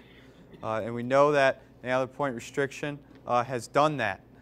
So in a broad sense, the antler point restriction is a harvest regulation meant at promoting a diversified age structure, and it's part of an overall deer management strategy aimed at promoting deer herd health. And the department is supportive of that type of concept. But I think it's also important for hunters to understand that anywhere antler point restrictions have been put in place, not just in Vermont but across North America, there are concerns for the long-term health of the deer herd. And if you look at antler characteristic data, no matter what type of antler point restriction you have, there are always going to be deer that fall into that gap and proliferate. So what we need is to have discussions about how, if hunters feel it's important to protect and move deer through a certain number of age classes, how we can distribute hunter effort and harvest down amongst those age classes, so at some point each deer has a chance of being harvested, and that we don't have any deer that fall permanently into some type of slot limit or something like that. And in terms of what direction regulations could go on, again, we're at the first part of this process, and it's important that we listen to what hunters have to say about current regulations and input such as what you provided to help guide discussions on where management goes. So appreciate your input. The archery season is also something that's being considered and will be discussed, and there's a lot of interest amongst hunters in that topic as well.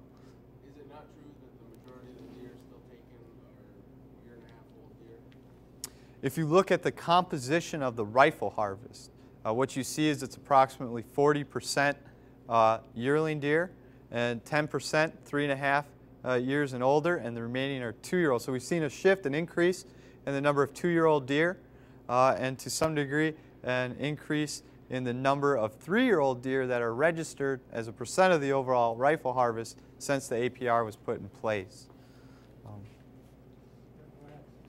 My name is Paul Gagnon. I hunt in Highgate, and I saw one of your fish game biologists or somebody that works for the Fish and Game that was saying non-resident licenses were down by 50% and resident sales are down by 20%. I think maybe a lot of that is concerning with a place to hunt, and maybe something to do with landowners and hunters together.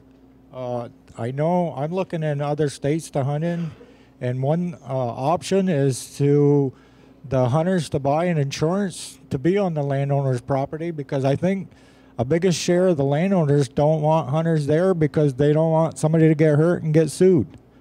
So maybe one of the alternative ways to get in is to go ahead and purchase an insurance to be on his property. Well, thank you for your comment.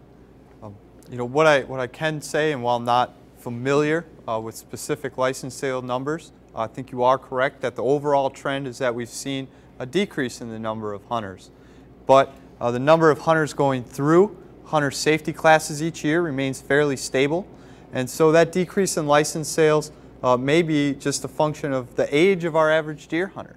The average deer hunter in Vermont is an older male, and so it's possible that that decrease in license sales is simply a function of those hunters growing older and hunting less. But I do agree also that access is important, and looking at ways to enhance access is a primary concern, because it's one of the top concerns raised by hunters when they identify reasons why they stopped hunting. So that's a very good point, and we appreciate you bringing it forward.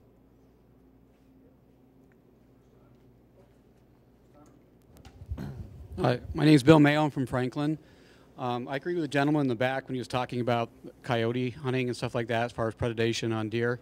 Last year I shot 4 coyotes just during the deer season. I mean, they're like all over the place. Even this year we're seeing like fewer deer in our area, a lot of coyote tracks. And I went to a seminar at the Yankee Classic back in January, and they had a guy there that was a predator caller. He does a lot of coyote hunting up in Maine. And 2 points. One of them, he said that in a town where they had quite a few people actually gathered together and started aggressively doing a lot of coyote hunting, took out a large number of dogs up there. They saw a significant improvement over 2 or 3 years in the deer population there. It had decreased tremendously.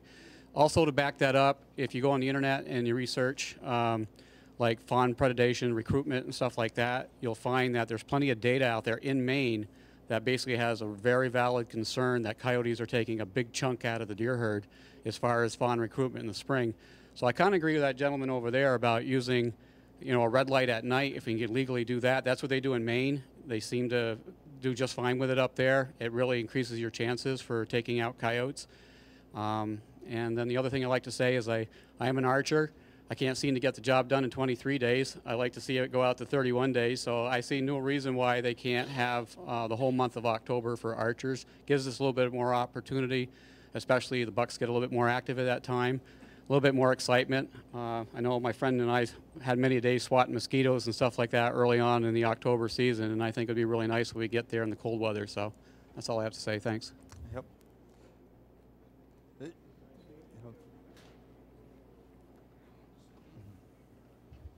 Hi, my name's Todd Blanchard. I'm from Georgia, Vermont. I was against you guys' spike horn rule. And for one reason, I believe it's up to the hunter if they want to choose. If the hunter chooses to pass that spike horn, then the hunter should do so. Times are changing. Everybody's reasons for hunting are different. I'm now hunting to put meat in the freezer because times are starting to get tough for everybody. I had an opportunity to shoot a spike horn. I couldn't do it this year. I could not provide that extra, you know, meat for the freezer for the family. Another, I agree with a lot of these guys. The state of Vermont has came up with yellow posted signs everywhere. Most of the native Vermonters have no place to go. And the places that allow people to go on it, it either costs them money, or you have to put in a whole summer's worth of work on a person's farm to get access. So that's another issue that everybody has, is we have no access to land to hunt. In the land that we can hunt, you guys have state land to hunt on, but everybody's hunting on it. So it's just getting harder and harder. I mean, for me, I used to be able to walk from one town to the next town to the next town, you know, right through people's property. Now I got to get in my truck from the piece of property that I have, drive 6, 10 miles, 15 miles down the road to try to get another piece of property to hunt on. Thank you. I think I recognize somebody back here, but then we'll come back.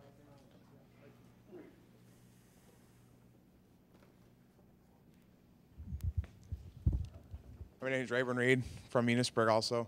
I'm definitely opposed to your spike horn rule.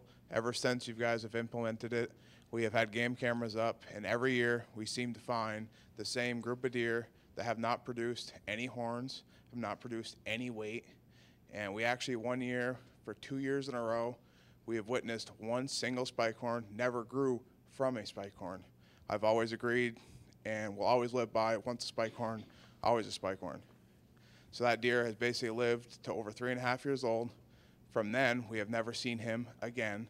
So either winter kill or some dishonest possible hunter harvested that deer, left it in the woods to rot, or brought it home and hopefully fed his family. And I feel like this gentleman over here said, most of us are out here to get meat in the freezer. And if we have an opportunity to harvest spike horn, we will, if it was legal, where now deer won't be pressured for the next 15, 13, 12 days, where we've constantly pushing them around, shoving them from one piece of property to another, reducing their body weights, reducing their chances of surviving winter if for some reason, on the act of God, we actually ever get a winner again. That's it.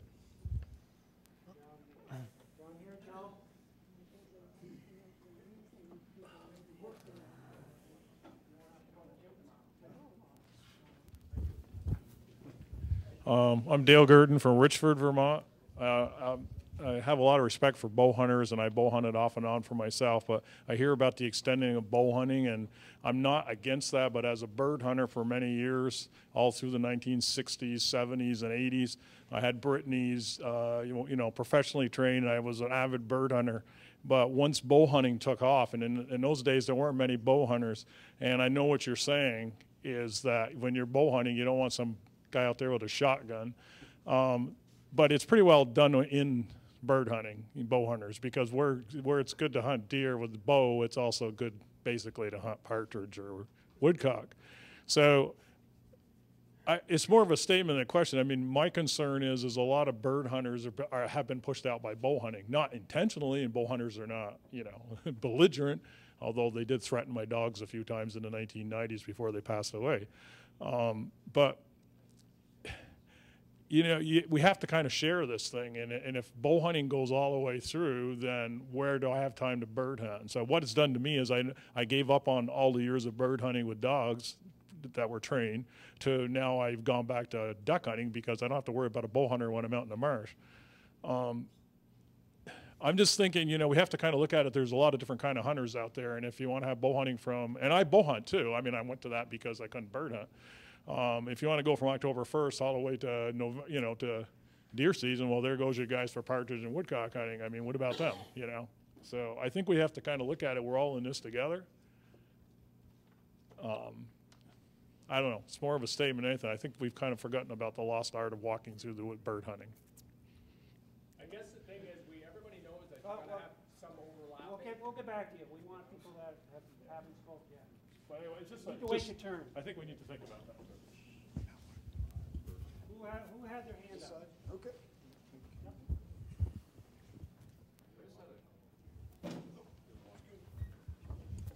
I just had a question about youth weekend. First, I'd just like to say I think it's one of the better things the department did in a long time when they started that. But do you have any data that when youth hunting ends for a child, like what number keep hunting? Because you have, it's part of your license when you fill it out. I just wonder if if there's data that it's working. We're bringing these kids, and I bring my kids. They have an awesome time. But what percentage of them keep hunting when they're 16, 17, 18? Right, and that's a very good question. And the department was fortunate enough to receive a grant a handful of years ago that allowed us to explore that exact question. And there's also a lot of support for the youth season. There's also some people who are not as supportive. And I think one thing that was interesting out of that study that they found was that most youth hunters, through all the years that they could participate in the youth season, only harvested a single deer. Most youth hunters harvested one deer, and the remaining harvest occurred during regularly established seasons. So that was an important finding. We also know that it's very effective at recruiting and retaining those hunters, and a very good majority of those hunters continued hunting once they reached an age where they could only hunt during the regularly established seasons. And as a department, I think we feel strongly that providing that type of opportunity for young hunters, the next generation, to make those memories and have a quality hunting experience is an important thing to do.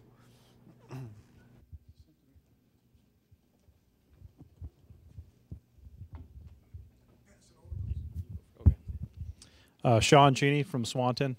There are a few other states that are doing some things like some of the gentlemen were talking about, getting private land opened up to sportsmen, like the weehaws that they do out west, the plots lands, those type things where they actually open it up. And it's similar to like the VAST system where they cover them on their insurance. They also pay for them, the hunters, to hunt out there. I don't know if that's realistic here as far as what we have financially. I'd like to see the governor essentially fund us. That way you don't have to worry about generating a lot of the revenue that you do at this point. My neighbors and I control about 600 acres, and we're doing multiple food plots out there between corn, soybeans, turnip and rape, apple trees. You know, we've got white clover out there, sunflowers. We're bringing bees in the area. And last year, I had one night I saw like 26 deer in one sitting, one evening, and that were definitely different deer. And I passed 11 different bucks last year, and it was normal to see 15 to 20 deer. And based off the numbers that you were seeing out there, you know, based off what your hunters were seeing per 10 hours of hunting, you know, we're seeing anywhere from 30 to 40.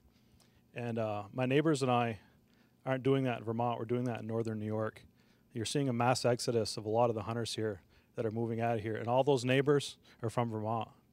All of them have moved over there to hunt because the ability's there. When you put your energy in, you're going to see the deer. And that's just in Chateauguay. It's only an hour and 10 minutes from Swanton where I live. And the whole area is starting to become full of Vermonters in that.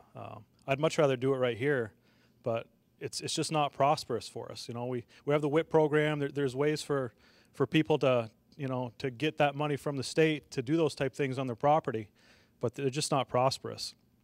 So a lot of people are starting to step out of the state to do that. And there's a huge amount of money that's flowing out of the state to places like Ohio where we go, you know, western states and many other states that we hunt in, and a lot of other people are hunting in Ontario, so on and so forth.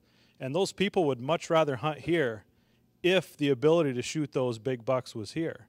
But it's not, so they're not doing that. And that's why a hunter in Vermont, he sees a 4-pointer, 6-pointer, he has to take what he can get, which is why, unfortunately, I haven't hunted in Vermont for deer in 3 years, although I spent a lot of time in the woods. I think the turkey season here is great. It's a huge success story for what the state had 10, 15 years ago. And, you know, it's just tough for hunters now to put that extra energy in. I'd like to see and I brought this up the very first year of the spike horn law, I'd like to see it go the other way and have 3 on a side, all right, or potentially even 4 to a side. 3 to a side, I mean, a little more realistic, I think, at this point. There was a huge war that went on when everybody first wanted to see that first spike horn law. But what we're doing right now is passing poor genetics.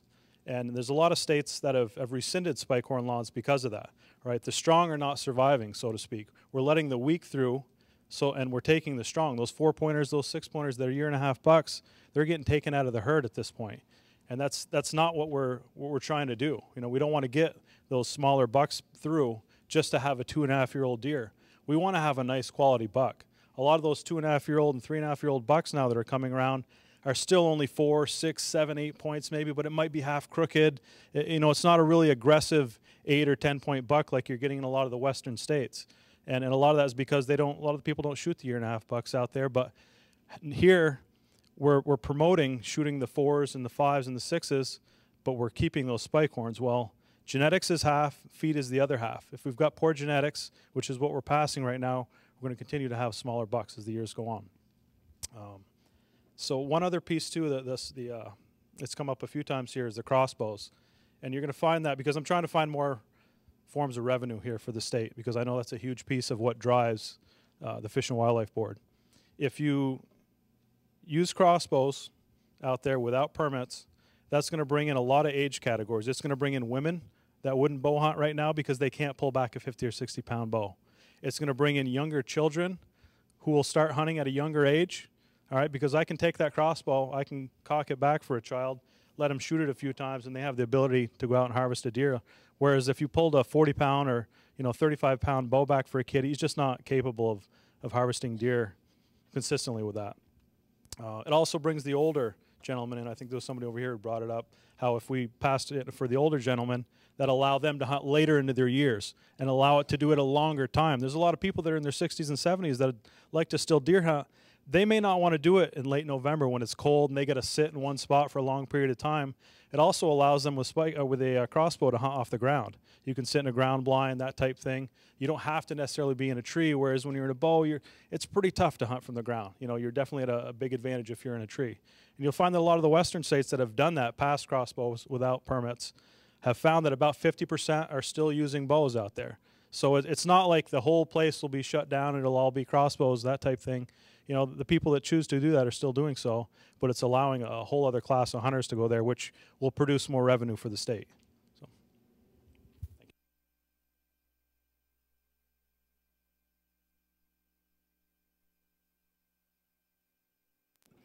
I was just wondering if the department had ever considered a minimum youth age, like 10, perhaps. That would be my figure, but if that was... I really think there are some ways in terms of how hunters are able to utilize their ability to hunt during the youth weekend. I think there are some conversations that can take place on how that system can be improved, and I think there certainly are some good suggestions on how to do so, and that would also provide for opportunities for other people who are getting into the sport to potentially have those type of opportunities as well. As far as a specific age, that's certainly something that can be discussed, but ultimately I think it's up to parents to decide when their child is ready to make that decision, and what we see is that most parents are very conservative at the age at which they let their children go out into the field and pursue deer.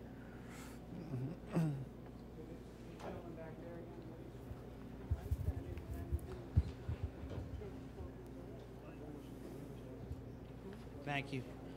On the regards to people being concerned about being sued or whatever over somebody getting hurt on their land, if you are hunting on another person's land in the state of Vermont, by law, I believe it was passed in the 1970s, you cannot sue that person.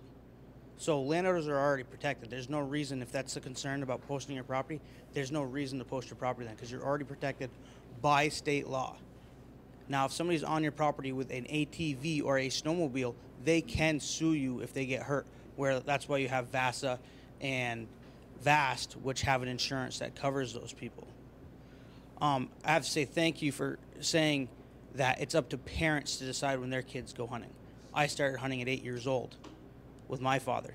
I didn't carry the gun, but I was still hunting. I had a license. I could have harvested a deer if I wanted to. There should never be a restriction. It should be up to the parents. Along lines of coyotes, I already brought that up once. The second factor that I didn't discuss in that is another gentleman up here, I don't know who it was, said they shot a deer, and by the next morning when they found it, the coyotes had gotten it. In the woods that I hunt in, if you shoot a deer with a bow at, let's say right at half an hour before the end of the season, one of the hottest times for the deer to be moving, and you shoot that deer and you go, I'm not sure about the hit, let's let it set for 2 hours. By the time you get there to get on that deer, you know where it is because the coyotes are already on it. And that's not fair to me, to all the time and all the investment that I put into that deer hunt to harvest that animal and have a bunch of coyotes eat it on me. It's happened. I've had it happen to friends. It hasn't happened to me yet, but I've had it happen to friends. The other thing is I was opposed to the antler restriction when you guys first introduced this thing. I am a huge supporter of it today. Last year, this recent deer season, I harvested my first buck. Otherwise, before that, was all doe. I have no problem watching a spikehorn walk away from me than I have any difference of watching a doe walk away from me or a button buck. Look towards the future and how big our deer are going to be and how much, so what if you shoot a 4-pointer, but if it can be 10 pounds bigger, that's 10 pounds more of meat in your freezer. It's not necessarily about just killing animals, it's the conservation of the animal. We teach that in hunter's education up. I was taught it from 3 years old on that hunting is not just about killing, it's about the conservation of the animals. The animals wouldn't be here if it wasn't for us. Thank you.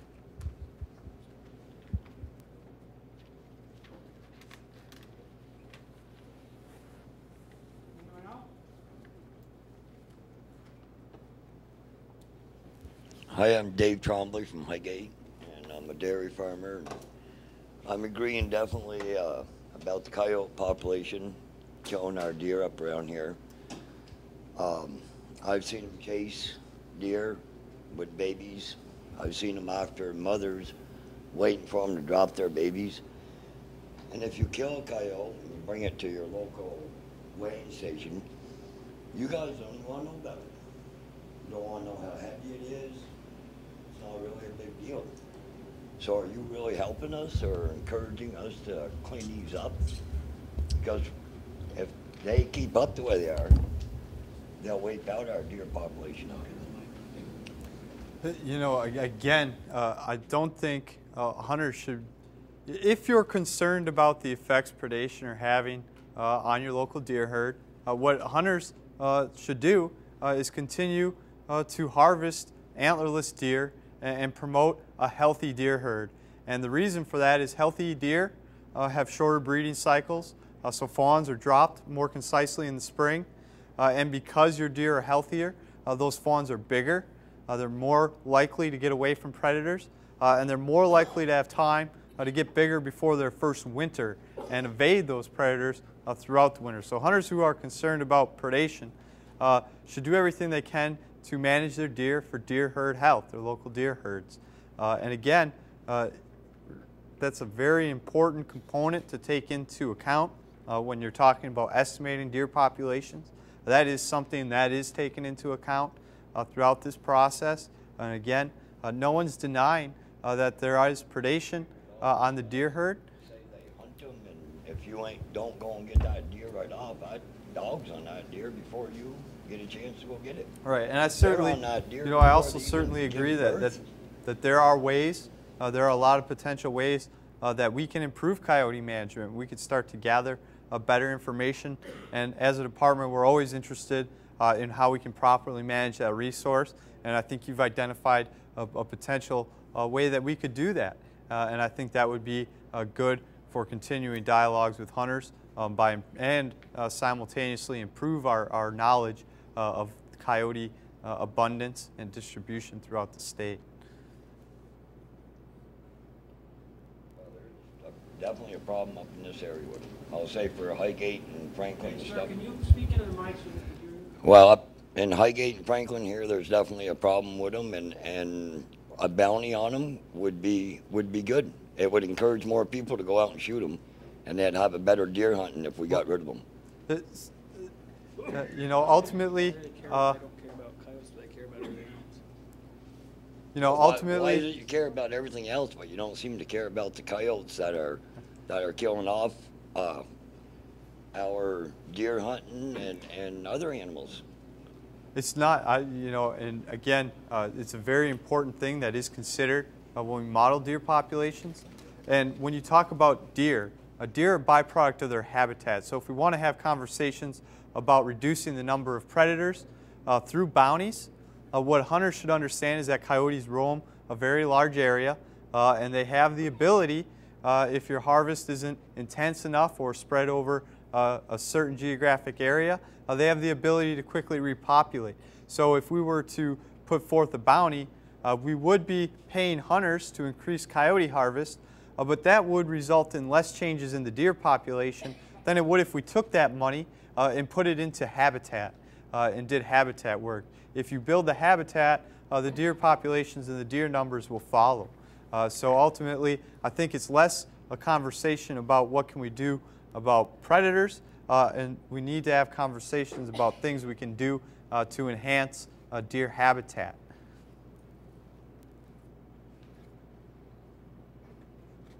Anyone else? Well, I know you're not happy with that answer, so I can tell by you. How much time do you really spend out in the woods and watch what goes on? Yeah. We need to move on, but you know, I just want to say, all during the 90s, the number of coyotes we had were no different than they are now, no different than it was in the 80s. We've been saturated with coyotes in the state probably since the mid-70s, if not before. So the deer herd, excuse me, sir, the deer herd is really affected by the winter severity. We accommodate coyote predation by making decisions on antlerless permits. So, yeah, for instance, just a minute, sir. Well, one at a time. We got to move on. There's not a bunch of hands being raised here. The thing is, you get more deer, you got more coyotes. You guys did just have a bounty on coyotes. My comment was, I brought one to be weighed in, and the guy who was weighing in deer at the time basically laughed in my face and said the state doesn't really care size, amount that get taken. I'm just curious if they're, you know, they've been that bad for that long, which I don't feel that they have, because I'm, you know, I've grew up on a farm. I'm in the field, in the woods all the time. I feel they're getting worse. I'm just curious if they've been this out of hand for this long, then how come you guys haven't? Well, you know, even though the state doesn't take biological information from individual coyotes in the manner we do from deer at a biological check station. We do track the number of furs that come out of the state each year, and trappers report the number of animals they've caught, not just coyotes, but all fur bears, and ultimately those numbers are reflected in fur auctions that occur every spring. So to say just because the department isn't collecting biological information on these predators doesn't necessarily mean that we don't have an understanding of their population trends. And what Cedric said is very true. Those harvest trends, trapping trends, fur selling trends remain stable, and what drives them are fur prices. When you see fluctuations on how many pelts are coming out of the state, that's largely dictated by the price of the fur, and hence the amount of effort put into getting coyotes rather than it is coyote numbers. And even when you see fur prices increase and you see trappers respond by trapping more coyotes, those numbers are sustainable, which would suggest that on a large scale, bounties would be ineffective, because even when you are trying to trap coyotes at the maximum rate, you're able to sustain that type of harvest essentially. And again, it would be an unwise use of resources to put those into bounties when they could be put into habitat that would not only benefit deer, but a number of other wildlife species as well. And again, if you make the habitat, the deer numbers will correspond accordingly. The deer numbers are falling rapidly around here. And as this man says, they're going to New York hunting. People are going out of state hunting. Is it going to be that deer hunting is just going to be a thing of the past? No, I don't think so. And I think, ultimately Vermont's strong hunting tradition is passed on from hunter to hunter. And if hunters will remember, this time last year, we were discussing harvest of antlerless deer for the 2012 season with the understanding that we wanted to allow deer populations to slowly expand in parts of the season. So we wanted to provide hunters with the means to harvest antlerless deer, to put meat in their freezer, while still allowing those populations to grow, because we understand that in some areas we're in a situation where we would like to see deer numbers increase. And deer management is always a dynamic scenario, and we're always looking for ways that can be improved. And so it's important we know what you're seeing while you're afield, and I'm sure it is an accurate reflection of what's going on in the landscape. Where I used to see 17 deer years ago, I see 5, 3. I'm the same way.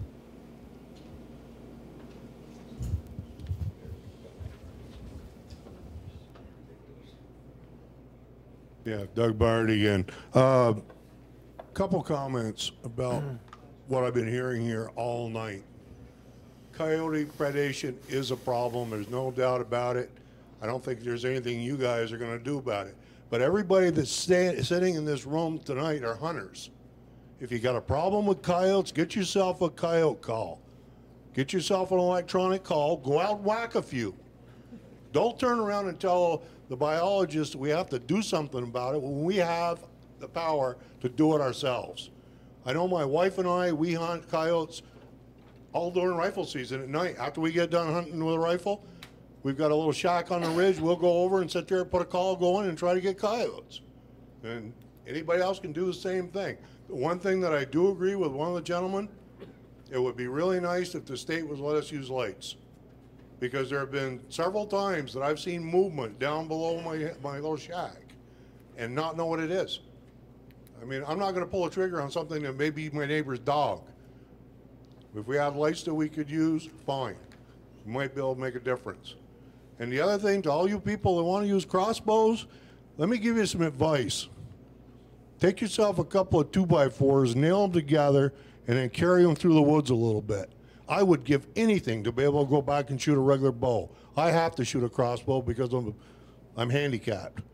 And they suck. You can't walk through the woods with them. They bang off every tree. They get caught on every branch. They are not a good thing to use. So before you start really wanting to do it, like I said, nail a couple of sticks together and take them out and try it first.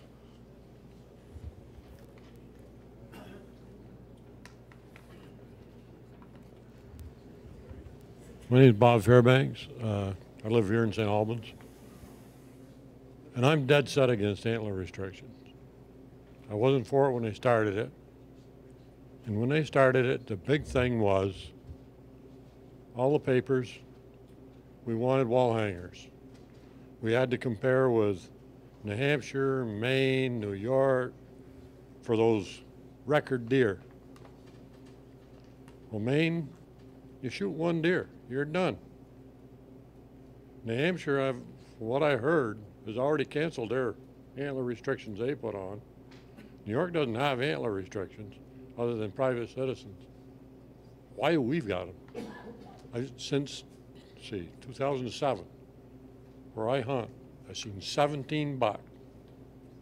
You know how many I've shot at? None. You know why? Every one but a spike horn. And I didn't hunt 2 of those years. No, I don't like it. We need to go back to what it was. The way I was raised, every deer is a good deer if you shoot it. You bring it home, you eat it. Not how big the horns are or anything else. And I'm only going to say one thing on this coyote problem. Before everybody gets all their water hot, check out west. They've had coyote problems for years. They have done everything out there. They have poisoned them. They've shot them from helicopters, airplanes, any way they can. The more they kill, the more they got. Because a coyote is an animal of opportunity. If there's food, they populate. They're one of the animals that if there's no food available and a female is pregnant, she'll abort. You won't have a big litter. They won't have a litter. So how are we going to solve the problem here? Not by killing them all, because the more you kill, the more you get. They just keep coming back. So that's all I got to say. Thank you for your input. Okay, anyone else? We have time for a couple more questions. 1 or 2 more. Walt Scher again. I just got a question. This gentleman over here said he goes to other states to shoot big antlered bucks. If I read everything correctly, don't matter what restrictions you have in the state of Vermont, we don't have the minerals and stuff in the soils and stuff here to grow big antlered bucks. You might get big bodied bucks, but you're never going to get up around 200 points on a buck in this state. That's why people go to Ontario or out west, because they got the different, their soil composition is altogether different than what we have in Vermont. Is that not true? You know, I think you bring up an extremely interesting point. And in fact, if you would look at a map of Pope and Young and Boone and Crockett bucks across North America, and if you were to pull out a soil map and look for alpha sol soils, which are the heavy, organic, dark soils you find in places like my home state of Wisconsin, Iowa, Illinois, and you laid those maps right over each other, they would look almost identical. And we know that soil productivity, it results in biomass production, and ultimately those minerals are reflected in the body condition of animals in those areas. And so you are correct that soil can play a huge role in the development of antlers specifically, but also plant growth and ultimately be reflected in the biological condition of the deer. I would also point out that Vermont has some very good soils in certain parts of the state, the types of soils that have the characteristics of those other areas. So there isn't to say Vermont doesn't have the potential, and certainly topography affects soil, which affects the productivity of that soil, and so that's a consideration. But yes, so in a nationwide perspective, there are some soil driving factors that are reflected in the types of deer you see, but also understand that Vermont has good soils, and things like raspberry, if you're out there doing habitat improvements, timber improvements, no matter what type of soil you have, those plants themselves, certain plants such as raspberries, you know, those types of things, they contain the same protein content. So if you're going to be doing timber stand improvements and you're concerned about the soil, your quality of your soil, know that there are some natural things you can do to get natural vegetation that will enhance the nutrition of your deer and have protein and you know, nutritional benefits similar to the types of agricultural row crops that they're planting in the Midwest. But you know, you are right. There's some discrepancy in soils throughout the state, and soils are important in terms of antler development. So why do they make it illegal to put out mineral blocks? Chronic wasting disease. Baiting and it's a very serious concern, and within the last 5 years, or within the last year, 5 states have spread chronic wasting disease, and that's an always fatal disease of deer. And it's funny that hunters are apathetic towards chronic wasting disease, and yet we're having conversations about how to move deer through age classes. Chronic wasting disease is always fatal, and once it's established, you can forget about moving deer through age classes because if you don't shoot them, they're just going to die. And in a state like Vermont, that additional mortality on top of winter severity and those environmental things, even if we stop doe hunting, would cause population levels to decrease, if not be drastically almost to the point of reduced completely in certain areas, and have local extirpations of deer. And so whatever benefit you get from a mineral rock is not worth the price that we could potentially pay. No, but chronic wasting disease is spread through saliva, and so what you have, and anyone that's baited deer can tell you that a deer on a corn pile is sitting there nibbling on it for a long time, and they're also standing there depositing feces. All these things contain infectious prions, so what we have is a concentration of deer and essentially a concentration of infectious prions, and those prions can stay in the soil for years. So if we have a mineral lick or a bait pile or some type of artificial concentration of deer, like in a captive facility, we have the potential to build up those prions, and then we have a hot spot that could mean bad news for your deer for decades. And so by doing that, you artificially concentrate them, and deer's licking or sitting nibbling on a corn pile, and that's just acting as a vector for disease that wouldn't happen if deer were more spread out. And so that's why we encourage timber stand improvements and habitat improvements over artificially baiting deer. You just hit exactly what a lot of the other states have done. It's not what they do, it's how they do it. I know, like New Hampshire, you can buy a baiting permit in New Hampshire, but you can only put out one little bale of apples.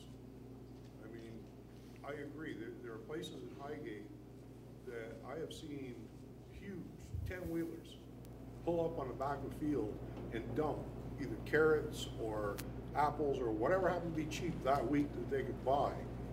And that, it is, you're right, 100%. It's disgusting. These deer, they walk through it, they do their thing in it, and it's wrong.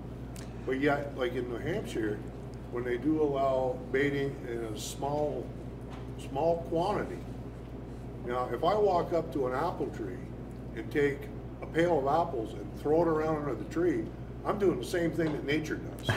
Okay?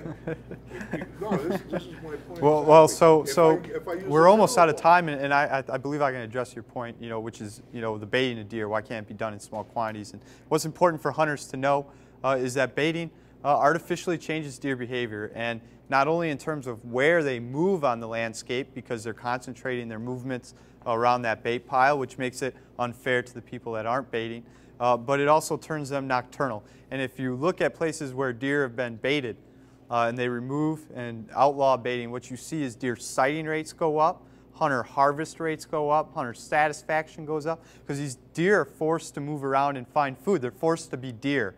And so there's a difference between having to hunt a deer that's going about its natural business and artificially changing an animal's behavior to give yourself a perceived increased chance of harvesting it. And I think that's a distinct key distinction. I go way back before it was illegal, and it was just the opposite. You made the deer stick to patterns. Thanks, sir. We need to go.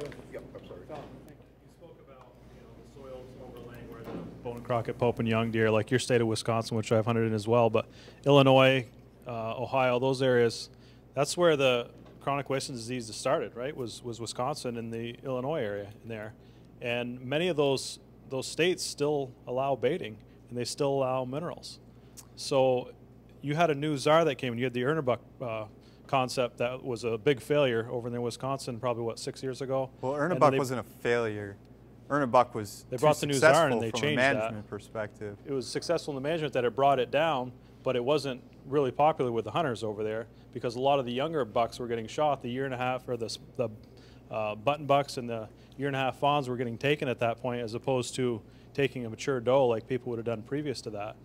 But with the baiting itself, you know, and the mineral licks, if we don't have those minerals available in our soil and we want to introduce them here, there are options to do it besides just putting it in a pile out there. I mean, it can be spread in an area, and they can kind of work a general area as opposed to just using a general mineral lick. But that's the only option we have at this point, because we don't have those soils here, and our genetics have been altered at this point. You know, I think you bring forth some good points, but I wonder about how much they're actually manifested out in the field. You know, Vermont doesn't have bad soils. Vermont has good soils. You know, it's relative compared to where you're looking at. So you're comparing some of the most fertile soils in the world. If you compare those to anywhere, they're going to look different. But ultimately, deer are a byproduct of their habitat and nutrition. The types of plants deer eat, the nutritional content of those plants is the same in many scenarios, regardless of soil conditions. So to think you have to go out and do soil enhancement to have nice deer is not necessarily true. And in fact, if you look at some of the deer that are harvested in Vermont each year, I would question your assessment of their genetic potential. Vermont harvests a tremendous amount of very healthy deer each year, and that's reflected in our harvest stats. So, you know, I would be also hesitant to say that either soil productivity or habitat conditions are limiting. I admit that they may be, but I don't think that you need to be at the point where you consider having to do soil enhancements to improve it. I think that would also be an unwise use of your personal resources. Okay. So would you agree, though, that the 2.5-year-old and 3.5-year-old bucks that are out in the Midwest have superior genetics to what we have here in Vermont at this point? Well, antlers are a phenotypic expression of hereditary traits and nutrition. And so any individual's deer's antlers are a byproduct of their genetics and the conditions they find themselves in, not only in terms of available food, but the weather extremes put on them. And so what you see between a deer in the Northeast, and even if you were to look at a deer that was up in the mountains of Vermont compared to the farm country, you would see differences. And those differences are going to be reflected over that small scale, just as they would be if you compared a deer from our mountains here to a farmland deer from the Midwest. Sure. The deer are based off the byproduct genetics of local habitat that is what's being passed out west. Are we altering these genetics here in Vermont by using that spike horn restriction and allowing those year-and-a-half bucks to be taken that are 4 and 3 and 4 and 5 and 6 points, but still letting those spike horns go through, because now they become that 2.5-year-old buck, which now becomes dominant, and they're pushing around those year-and-a-half 4-pointers, 5-pointers, and passing that poor genetics that, like you said, is stronger out in the West right now. You know, it is. It's a legitimate concern for the long-term health of the deer herd. And as I stated earlier tonight, any antler point restriction that inhibits your ability to at some point distribute harvest down amongst those deer to give every deer a chance of being harvested is going to result in deer that proliferate in that gap. And so any type of antler point restriction is a concern. Anytime you put an artificial selection on a deer, you're going to promote a certain set of characteristics.